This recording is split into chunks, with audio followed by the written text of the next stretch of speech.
Comment on so I'll comment on sort of I'm reading about I made it's interesting, like yesterday I made some comments about chess. Like I said, the sort of FYI about me, right? I enjoy the idea of chess. I'm not a very good player.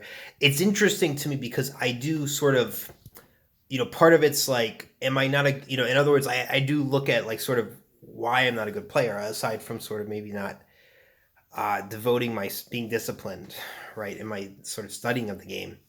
I think I do believe that some people have more natural talent. That's what I'm really curious about. But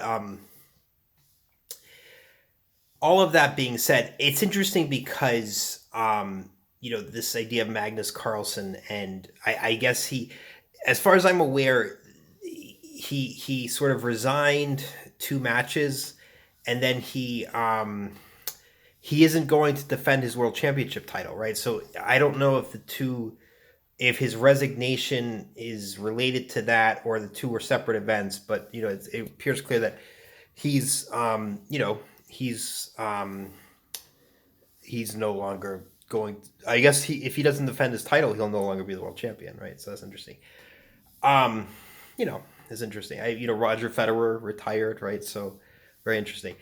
Um, so what are my thoughts on cheating in general, though, right? And I will admit that I mean, I can admit it, right?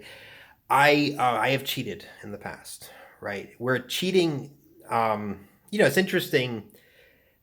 Cheating in chess is sort of getting a hint about a move, right? So, um, the idea being that if you use a calculator, right, then you are using the calculator to sort of calculate the best move in a way that you, as a sort of your brain power, wouldn't do, right? So, the question is chess a game of calculation?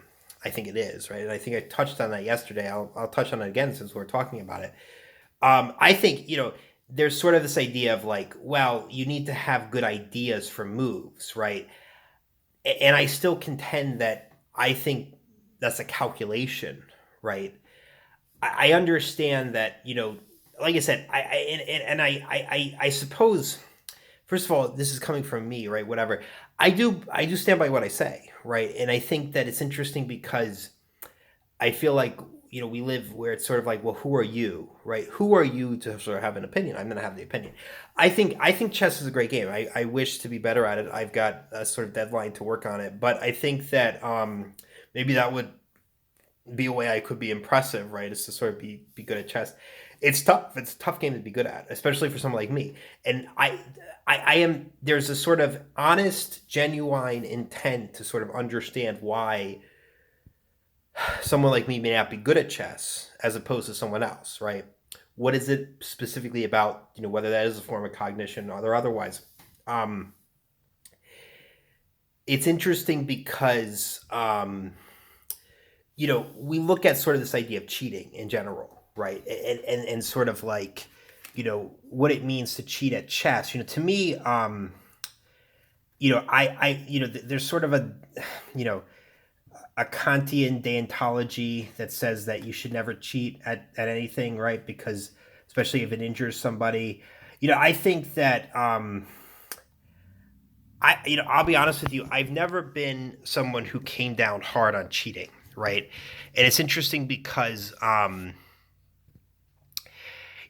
think this gets complicated very quickly, right? In my opinion, I mean, I don't know if this sort of matters, but I do think that we're talking about like what it means to cheat, et cetera, et cetera. In other words, like I think sort of there's interesting suggestions about that, but I would say that to me, I do take more of a sort of in other words, like I don't know that I would be. It's interesting because you look at I was just looking at sort of the Bush push game for Notre Dame, right, in 2005, right, and I remember that game. I don't know if I was like I didn't watch the game. I was actually, believe it or not, it's kind of ironic because I was waiting in traffic, sort of by a resource, right? So it's so interesting, right? It sort of all ties together. I was waiting in traffic. I remember the day I was listening to the game on the radio. I was still a fan then. I was listening to the game on the radio and I was waiting in traffic. Like it was like massive traffic because I was actually going to buy a resource guide to help me with prepare for sort of this exam that I was taking in school. And so it's so interesting, right? So the resource as a form of assistance, right? So when we play chess, we're getting sort of a computer to tell us what move to make. It's sort of an assistance thing, right? It's all sort of a calculator, right? So what is, do this addition problem, use a calculator, right? It's sort of like, the calculator is kind of an extension of your cognitive calculating ability, but sort of it's like, what is the you versus what is the sort of extension of the person. Anyway, in other words, that's a question, right? That's especially now, like the phones and stuff. Google something, right? People don't like when you do that. I Google stuff all the time because I need to sort of be able to have a framework. Anyway, so I was listening to the thing, and I remember thinking to myself that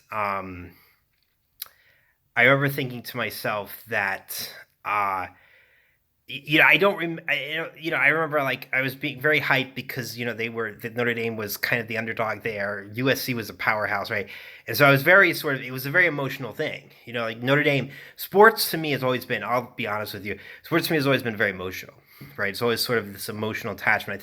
I think now if you look back at the game, you can see sort of what it's supposed to be about. But one of the but the point is that so the Bush push, right? There's sort of this idea that Notre Dame had expected them, and I wouldn't even get this when I was younger, but now that I look back at it, sort of the idea is that Notre Dame expected them to kick the field goal at the end, right? So it was like 7 seconds left. I think the players were sort of under the impression that USC was going to play for the tie, and I think I vaguely remember this, but not much. USC was going to play for the tie and sort of go into overtime, the score being 31-31. Instead, they didn't. And so, we talk about sort of the Bush push as in like they sort of he technically cheated, right? And, they won the game, et cetera, et cetera. I think it was eventually vacated, whatever. But it's still, the point is that, they did what they had to do to win, right? So they got the results they needed to get, right? And it's interesting because, they cheated, right? Technically, per the rules of the game, and I don't remember, Reggie Bush was not allowed to push the guy into the thing. And it's interesting because there's different levels of cheating. So that was legally wrong, right? So I'm pretty sure that was legally against the law, or the game. But then there was also this idea that Notre Dame was the fool because I love Notre Dame. I'm Notre Dame. I represent Notre Dame. But Notre Dame was a fool because they were they sort of thought you were going to just play for the tie, right? So you always got to win. There's this idea of like, you're not cheating, you're not trying, right? I think I do agree that someone like me, I need to have more ideas to sort of come up with the ways to cheat and get away with it, right? That's the thing.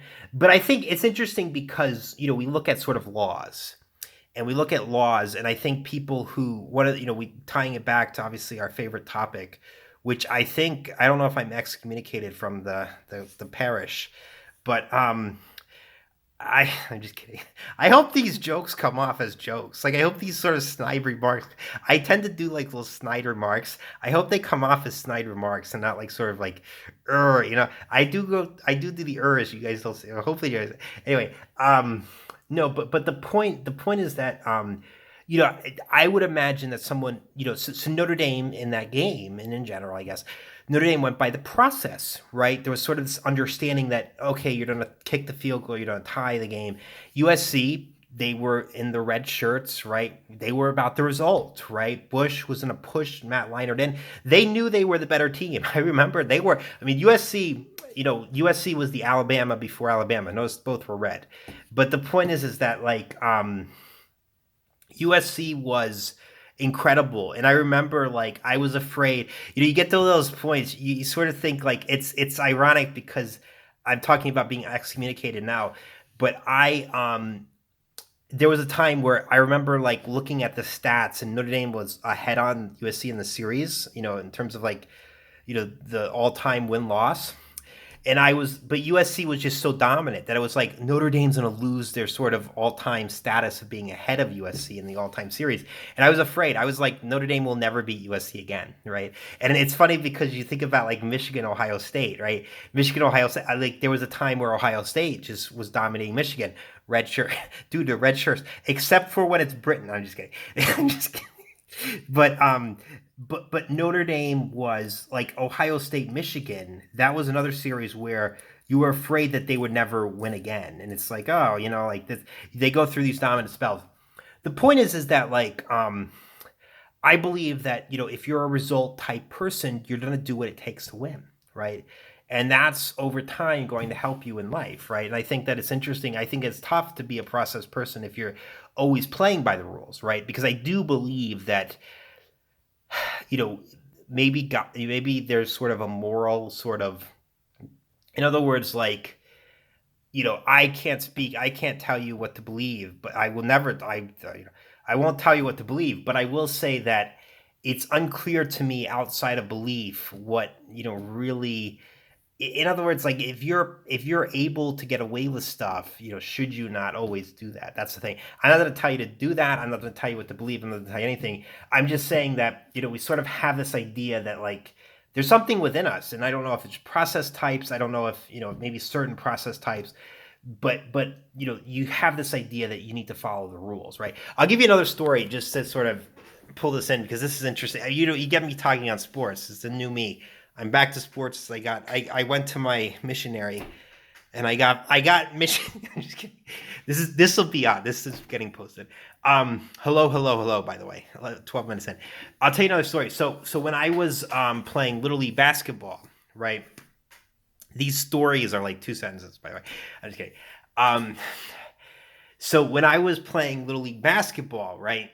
We were playing in a tournament and we got beat by like 20 points or whatever, right? It was basketball.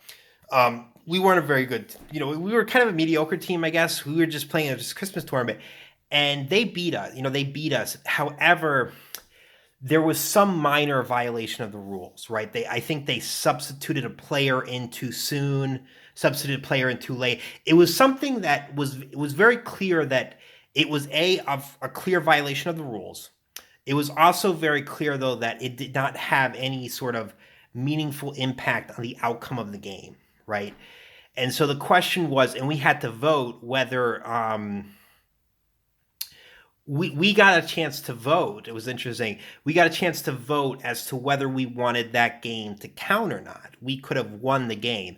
I can't remember what I personally did. I know that my thoughts were they were the better team. They beat us. Not that, like I said, I think that that's my sort of mindset. The better team won. Notre Dame in that 2005 game, in my opinion, USC was a better team too.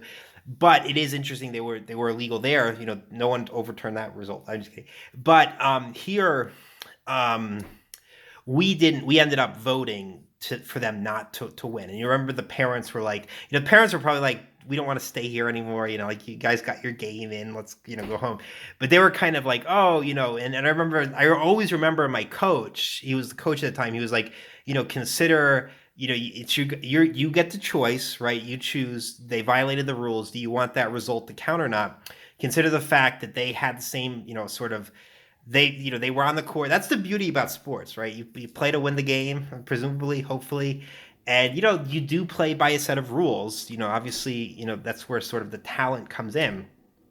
That's what I've always loved about sports. But anyway, but the point is that we ended up saying, hey, they beat us, and that's sort of interesting, right? Like the outcome was the outcome of the game, irrespective of sort of did you follow the right sort of rules and process, right? So it's something to think about, right? As you guys are, sort of understanding this idea of process was not my idea, obviously. One day I will meditate in a California and come up with the next Coca-Cola jingle or like Monster jingle. What do you guys think will be?